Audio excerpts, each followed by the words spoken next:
This is the 12th national that I set up as a dealer. This is my fourth national. 13. This is my third national. Probably 10. Did my first national in 1992. Since 11, I've never missed one. Every year for 10 years. You know, I haven't done the count, but it's probably in the neighborhood of 15 to 20. I was coming into the show expecting it to be maybe 50 or 60% as good as the Chicago show, because Chicago is such a great market. It's been better than that. I felt like in years past, everyone was chasing like the same big names, but this year I've had so many people come in, they're looking for their players, and I think the collector market is really strong. I feel like every other person said this is their first national, so I thought that was big. I love seeing that there are far more women at this one than any of the previous. The hobby's not dead. First thing that sticks out, the hobby is alive and well. I see more diversity in terms of what is offered by card companies in terms of sports.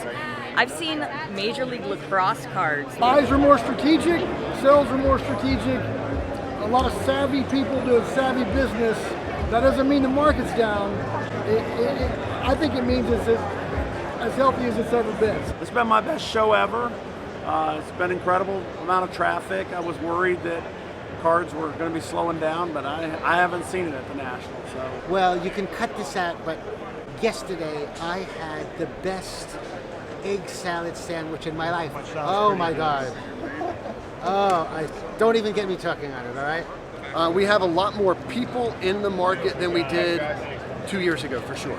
You know, height of the pandemic really brought a lot of people in. If you look purely off of just an exchange rate, and we all have our own ways to figure out what a nice index is, and I know that SlabStox does as well, I think we're probably down, say, 30% from the peak, but I've seen in the last month a trend back up.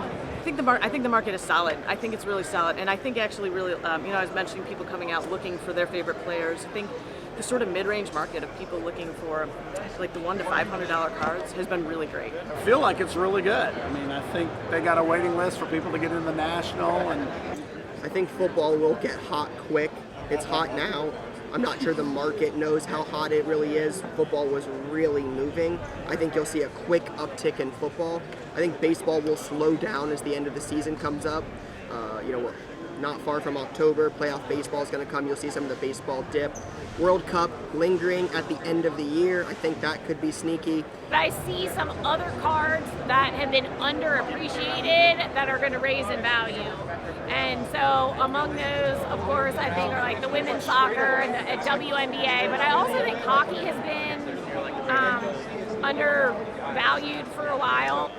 I really think a lot more people are looking for more specific things now, and not just going out there and like, oh, gimme, I'll buy it. I think they're becoming more educated. State of the non-sport market, which is a much smaller market, only having the most intelligent and best-looking people in it.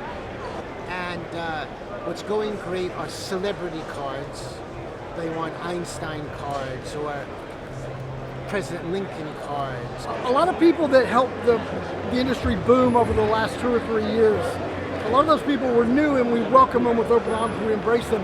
But what a lot of those people might lack is perspective on where the industry's been. So I always do this analogy with my hands of, we've been in it since it was down way low, and then it went up here. So the people that came in right here don't understand that it was once right here. So they've seen all this appreciation, but they might not know it. So just because the market softens, as it does every year at this time, that doesn't mean the sky's falling. We've had some guys come by with some really cool 1990s inserts, early 2000 football inserts that you just don't see all the time, and I love that stuff. One card in particular, I picked up a Lewis Hamilton first-year Topps Chrome auto. Nice. So that is by far my favorite pickup. So I picked this up as this is a 1933 Sport Kings Gaudy Babe Didrikson card. If you don't know who Babe Didrikson, or when she got married later, Babe Didrikson Zaharis is, you should Google her. So she was a multi-sport athlete and is a huge star. And I got this as an 8, and it just looked so clean. And then it was in a much older PSA slab. I mean, it almost looked like it was like a typewriter, a really old slab. And we couldn't see too many flaws with it. I got 8.5, and my head blew. I'm like so excited. Favorite pickups were my kid's a big Bray Wyatt collector, The Fiend, if you watch wrestling. Picked up several nice Bray Wyatts I'm going to surprise him with when I get home. So that's probably my favorite thing, is to go back and hand these to my kid, he's going to be so excited. The Russell Wilson stuff, because he's now a Bronco. I'm a Bronco fan. So my favorite pickup, I think, so far is my Russell Wilson Contenders rookie 9.5, BGS 9.5 with a 10 auto.